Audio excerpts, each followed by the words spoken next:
오늘은 우리가 성령을 받고 예수님을 하나님의 아들 그리스도라고 고백하고 믿는 우리들에게 큰 장애물, 욕심이라는 것이 있어서 우리 속에 싸움과 다툼이 계속해서 일어나고, 그 마귀는 그 싸움이 일어나는 욕심을 계속 부추겨서 싸움과 다툼이 일어나도록 한다고, 기도에 응답받지 못하게 한다고. 그래서 마귀를 대적하고 하나님을 가까이 하라, 그렇게 말씀하고 있습니다. 1절은 그랬어요. 너희 중에 싸움이 어디로부터, 다툼이 어디로부터 나느냐? 너희 지체 중에서 싸우는 정욕으로부터 나는 것이 아니냐. 여기서 너희는 스데반의 일로 예수님이 부활하시고 살아계시는데 성천하셔서 하나님 보좌 우편에 계시고, 이 세상에서 죽음이 말 때 믿음으로 딱 붙으셔서 그 하나님의 나라, 예수님이 가신 그곳으로 인도하는 것을 확실히 목격했던 목격자들이 스데반의 일로 예루살렘 교회가 엄청나게 박해를 받으니까 신앙 지키면서 믿음으로 살기 위해서 흩어져 있는 나그네들, 그들에게 편지를 보내면서 너희는 하는 거예요. 신앙을 가지고 다 믿음으로 살려고, 그 삶의 기반을 떠나서 믿음으로 살고, 믿음으로 살면서 교회를 세우고 열심히 믿음 생활하는데 마음에 평안이 없는 거예요. 여러 가지 현실적인 문제, 경제적인 문제나 여러 다른 민족들과 살아가는 그 현장에 복잡한 일들이 일어나거든요. 그러한 것을 가리켜서 너희 속에 있는 싸움, 다툼, 그렇게 했어요. 그러니까 작으면 가정이라고 할 수 있고, 좀 더는 교회라고 볼 수 있고, 더 작게 이야기하면 예수 믿는 내게, 여기에 있죠. 참된 평안이 있는 것이 아니라 염려가 있고, 여기에 걱정이 있고, 여기에 시기 질투 미움이 있는 거예요. 예수를 믿는 내게. 그래서 그 싸움이, 그 다툼이, 그 미워하는 마음이 어디서부터 나느냐? 너희 속에서. 그러니까 남을 비판하고 남 탓할 거 하나도 없고, 우리 속에 있는 욕심, 우리 속에 있는 시기 질투, 그것이 문제임을 알게 하며 그것을 품고 기도한다고 절대 기도의 응답을 받을 수가 없다고, 평강을 누릴 수가 없다고. 그것을 누리려면 마귀를 대적해야 된다고, 그렇게 말씀하고 있습니다. 몇 번 이야기했습니다만은 한나의 이야기가 그렇습니다. 한나에게 그 엘가나라는 이 레이시파인데 부인을 둘 데리고 살아요. 그런데 보니까 분인 나는 자식을 하나님이 자꾸만 주는데 한나에게는 자식을 주지 않아요. 그러니까 한나가 자식을 자기도 가지고 싶어요. 자기 힘으로 되지 않아요. 그래서 하나님 앞에 가서 막 기도하는 거예요. 기도하는데 그 본인 나와 사이에 막 다툼이 일어나요. 본인 나는 한나가 자식까지 얻으면 남편 사랑을 독차지하는데 이 문제가 될 것 같다, 그런 위기감을 느끼면서 한나를 시기하면서 기도하러 갈 때마다 막 염장에 불을 질러요. 그러니까 한나가 기도하고 기도하는데 기도할 때마다 괴롭단 말이에요. 싸우고 와서. 그러니까 한나가, 야, 하나님이 내가 이렇게 하나님 의지하고 자식을 갖기를 원하는데 왜 자식을 주지 않을까, 이런 생각을 하지요. 여러분, 여기서 있지요. 한나가, 아니 본인 나는 자식이 있는데 나도 자식을 가지고 싶다, 하나님 자식을 주십시오 하는 것이 욕심입니까?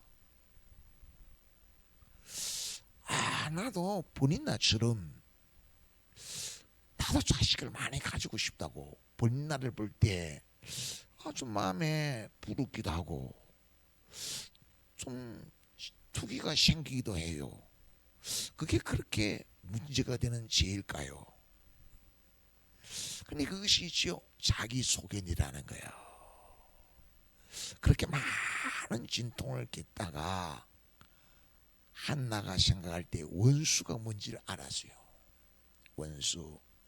하나님이 나를 향한 좋은 것 주시기를 원하시는 하나님의 뜻이 무엇일까 하는 것을 깨달을 때 모든 것을 제쳐두고 내가 하나님의 뜻을 품어야겠구나.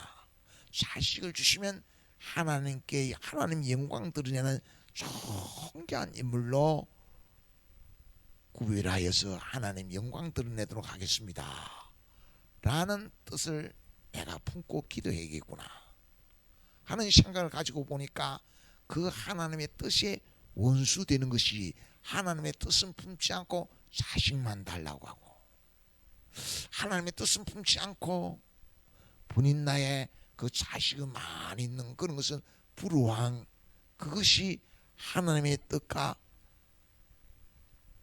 배치가 되는 원수라는 것을 알았어요. 그래서 그때 성경이 말하는 거예요. 싸움이 어디서 나고 다툼이 어디서 나느냐, 너희 속에 있는 정욕으로부터 나는 거 아니냐. 그거 그렇게 막 기도한다고 하나님이 응답하지 않는다. 고하여도 얻지 못하면 정욕으로 고함이라. 욕심을 품고 자기 생각대로 고 하나님의 뜻이 무엇일까? 하나님의 뜻대로 영광 드러내는 삶을 살려고 하는 그 마음을 품지 않은 그것은 하나님과 원수가 되는 것이라는 것을 깨닫고 하나님의 뜻을 품고 딱 기도하니까 하나님이 사무엘을 주신 거예요. 사무엘을. 여러분, 그래요, 우리에게 닥쳐오는 여러 가지 고난도 있고 시련도 있고 질병도 있고 여러 가지가 있어요. 그 속에 하나님의 뜻이 무엇일까 하는 그것을 생각하라는 거예요. 요셉이 그래요. 애굽의 종으로 팔려갔어요. 그런 가운데 내게 왜 이런 고난이 왔냐고 원망하지 않아요. 그는 하나님 앞에 기도하는데 하나님의 뜻이 무엇일까, 하나님의 목적이 무엇일까 라고 생각하게 되는 거지요. 그러니까 하나님이 많은 생명을 구원하기 위하여 요셉을 먼저 보냈다 이거예요. 요셉을 먼저 보낸 게 뭐예요? 요셉이 애굽에 왔는데 그런 일들 속에서 원망하거나 낭망하지 아니하고 다 하나님을 의지하지요. 그것은 하나님의 뜻이 이루어지기를 기도하는 거예요. 그런 가운데 7년 풍년이 오고 7년 6년이 올 그 꿈을 바로는 해석을 못해요. 걱정에 걱정을 하지요. 그 키를, 그 열쇠를 요셉에게 하나님이 준 거예요. 요셉이 그 문제를 해결하지요. 그래서 요셉이 애굽나라에 다 총리가 된 거예요. 성공한 거예요. 하나님이 약속한 대로 꿈이 이루어지게 한 거예요. 왜 하나님이 그 꿈이 이루어지게 했느냐? 그 꿈이 이루어진 후에 요셉의 가족들이 애굽으로 내려오거든요. 그 흉년 때문에 그때 많은 생명 살리도록 하기 위하여 애굽으로 보냈고, 요셉의 여러 일 속에 하나님의 거룩한 목적이 있어서 결국 총리가 되게 했다는 거예요. 그래서 요셉은 애굽에서 원망하지 않아요. 낭망하지 않아요. 하나님 앞에서 하나님과 동행을 이루어 가요. 결국 요셉은 있죠, 애굽에 내려가서 남과 싸우지 않아요. 자기 속에 싸움이 없어요. 괴로워하지 않아요. 염려하지 않아요. 남을 미워하지 않아요. 형제도 미워하지 않아요. 그것을 성령께서 우리에게 베푸신 큰 은혜라는 거예요. 성령이 우리 가운데 오셔서 예수를 믿게 할 뿐만 아니라 하나님의 뜻을 깨닫게 하고 하나님의 목적을 소유하게 하고 성령 안에서 기도하게 하며 하나님과 복된 믿음의 삶을 쭉 이루어가게 하는 거야. 여러분, 그 자리에 우리가 나가야 돼요. 우리 찬송가 중에 그런 찬송이 있어요. 저 높은 곳을 향하여 날마다 나아갑니다. 참 높은 거, 그것이 어디예요?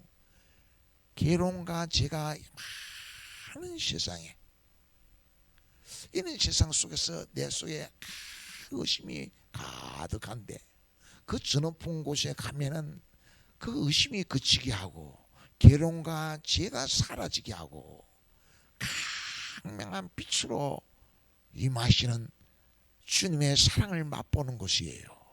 그곳에 나아가면은 내 속에 의심이 사라지고 은혜가 회복되어 있어서 감사가 있고 찬양이 있는 거예요. 찬양이 있는 거. 그곳이 어디입니까? 성령께서 큰 은혜를 베푸는 자리예요. 하나님의 천지를 창조하시고, 그래요, 하나님 보시 힘이 좋아요. 다 염려 근심 걱정하지 않고 그냥 하나님의 주신 복을 받아 누릴 수 있도록 다 주었어요. 그런데 다 준다고 누리는 게 아니다 이거예요. 그래서 안식일을 정해요. 저 높은 곳에 나아가야 한다는 거예요. 성령 안에 큰 은혜를 베풀으시는 그 자리에 나가야 한다는 거예요. 그 자리에. 시편 23편 4절을 읽어보겠습니다. 시작. 내가 사망의 음침한 골짜기를 다닐지라도 해를 두려워하지 않을 것은 주께서 나와 함께 하심이라. 주의 지팡이와 막대기가 나를 안위하시나이다. 사망의 음침한 골짜기, 뭐 남탓하고 남 비판하고, 그거는 있죠, 힘이 있을 때 하는 이야기예요. 오히려 있죠, 남을 탓하고 비판할 힘도 없어요. 내 속에 근심이 많아요. 내 속에 염려가 많아요. 내 마음이 복잡해요. 내가 우울해요. 세상 살기가 싫어요. 정말 이 세상에 사는 삶이 그래요. 사망이 음침한 골짜기. 양을 향하여 언제 어디서 살아난 짐승이 나타나느냐. 온 세상이 그래요. 온 세상이 염려, 근심, 걱정. 온 세상을 보면요, 돈 없이는 못 사는가 봐요.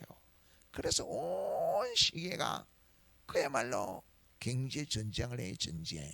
이 전쟁하다 말고 이제는 뭐 깡패처럼 막 남의 것을 그냥 강탈하는 것처럼 달려드는 그런 세상에, 그런 세상. 참 세상에 이럴 수 있을까? 그런데 그게 전부가 아니에요. 하나님이 계세요. 하나님이 안식할 수 있게 해요. 우리의 목자가 있어요. 선한 목자가 있어요. 다 있으면 도망다니고 괴로운 삶을 살지만은 하나님 때문에 부족함이 없는 삶을 이루어요. 하나님이 함께 하는 거예요. 하나님의 능력으로 안전하게 보호해주고 지켜주며 다윗의 편이 되어줘요. 다윗의 힘이 되어줘요. 다윗의 능력이 되어줘요. 그래서 모든 것을 다 접어두고 여호와 하나님 한 분 때문에 부족함이 없다고 고백할 수가 있어요. 여호와 한 분만으로 부족함이 없도록 찬양하도록, 여호와는 나의 목자시 내게 부족함이 없으리로다 라고 찬양하도록 만드시는, 그것이 매일 우리가 받아 먹어야 할 일용할 양식이에요. 그 양식으로 채우지 않으면 감사할 수 없어요. 그 양식으로 채우지 않으면 찬양할 수가 없어요. 그 양식으로 채우지 않으면 천국을 누릴 수 없어요. 그 양식으로 채우지 않으면 그야말로 매일 우리 심령 속에 싸움이 일어나요. 염려라는 싸움, 시기 질투라는 싸움, 욕심으로 생각하니까 모든 것은 다 부족한 것 뿐이에요. 이것이 영적 방황이에요. 탕자가 아버지 집을 떠나요. 아버지 집에 안식이 있는데 안식일을 거룩하게 지켜야 하는데 나가서 허랑방탕한 삶을 다 잃어버리고 돼지가 먹는 지연면에도 먹을 수 없어요. 전혀 안식을 누릴 수가 없어요. 아버지 집에 돌아오지요. 아버지는 돌아오니까 기다리고 있어요. 맞을 준비를 하고 기다리고 있어요. 맞을 준비를 하고 기다리시면서 잔치를 베풀어 주세요. 맞을 준비를 하고 기다리고 계시면서 옷을 해입혀요. 너는 내 아들이라고 가락지를 끼워줘요. 마치 시집간 딸이 친정집에 돌아오는 것 같아요. 친정집에 가면 자유예요. 그냥 내 마음대로 해야 돼요. 그리고 갈 때 뭘 다 싸주잖아요. 친정 어머니의 마음처럼 우리 아버지의 마음이 그래요. 다시도 묻지도 아니하고 너는 잃어버렸다가 찾은 내 아들이라고, 죽었다가 다시 살아온 내 아들이라고 잔치를 베풀어줘요. 잔치, 우리 마음에 잔치가 베풀어줘요. 여기 끊임없이 다툼이었는데, 염려였는데, 근심이었는데, 부족한 뿐이었는데 그 사랑이 채워지니까 참 만족이에요. 참 기쁨이에요. 아버지의 사랑을 맛보게 돼요. 그것은 영원히 우리를 향한 사랑이에요. 한나가 아들하고 기도했어요. 하나님이 주지 않았어요. 그런데 하나님의 뜻을 품고 다 기도했더니 아들을 주었어요.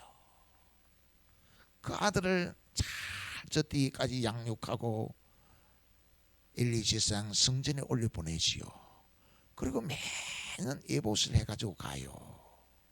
그것은 한나가 자식 사무엘을 놓고 나서 계속 돌봤다는 거예요. 계속 돌봤다는 것은 계속 기도했다는 거예요. 계속 한나가 이 아들을 통하여 하나님이 거룩한 목적을 가지고 거룩한 뜻을 가지고 나로 하여금 눈물을 흘리며 통곡하게 하며 하나님을 찾게 해가지고 결국 하나님의 뜻을 품게 해가지고 이 아들을 주신 아들인데 라는 것을 생각하면서 아들을 위해서 기도하는 거예요. 아들을 위해서 예봇을 하는 거예요. 아들을 돌보는 거예요. 아들을 양육하는 거예요.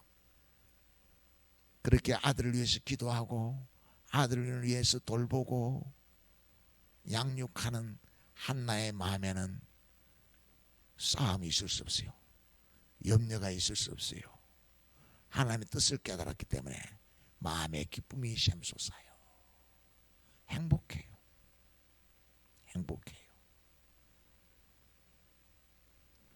금양 같은 세상, 여호와 하나님이 내게 매일같이 베푸는 사랑, 매일같이 위로하는 내 편이 되어주시는 은혜, 말씀으로 붙잡으신 그 은혜를 소유하고 하나님과 동행할 때 내게는 참된 평안이 있는 거예요.